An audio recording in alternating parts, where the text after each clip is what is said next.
Hi, this is Mike, and welcome back to 5 Minutes of Fantasy Sports.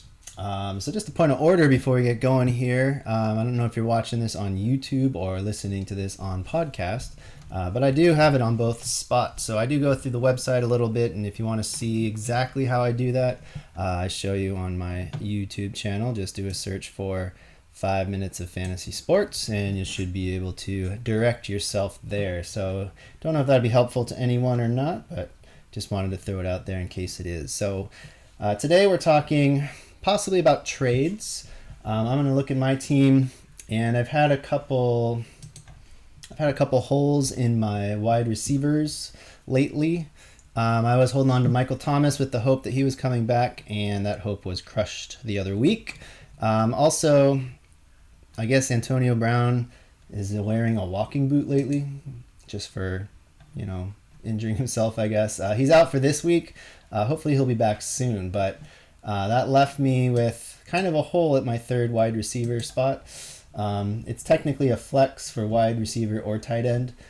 So right now, looking at my team, I have Dalton Schultz starting there, who's decent. I did pick up Jamison Crowder off of waivers, but I want to look at the process of possibly getting an elite receiver and looking at maybe making a trade that makes sense. So I have Aaron Jones, I have Austin Eckler, and I can slide Cordarrelle Patterson into my running back as well. So what I would do for this, I'll walk you through the Yahoo website as well. I would go to players, and I just want to search for wide receivers that I might be interested in.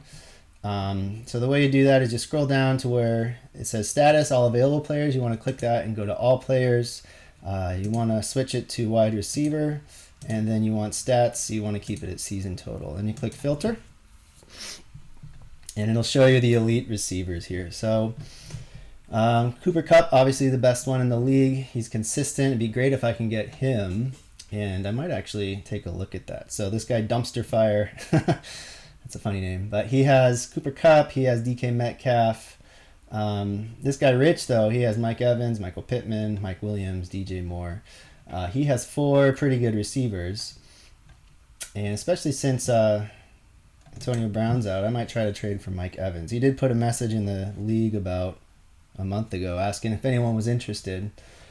So basically what I would do is look at his team and look at his needs. I have an extra running back, kind of, and he might be interested maybe in Austin Eckler. Maybe I want to trade away Aaron Jones instead.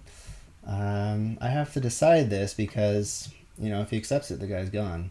So there's a couple tools you can use on Yahoo here. So maybe what I would do is do a 2-person trade. So I would get rid of, maybe try to get one of the running backs back that he has, because he has quite a few running backs as well that he's not starting. Damian Williams is okay. Zach Moss is okay. Damian Harris, he's pretty solid, but I guess he's injured. So what I'll do is I'll see if he'll bite on this. Mike Evans and Damian Harris, and I'll click continue. You must select at least one player. What? Come on, Yahoo. Figure it out. Oh, I didn't pick my team. That's the problem. All right, so Mike Evans and, come on, Mike, figure it out. Damian Harris, 4, if you keep scrolling down.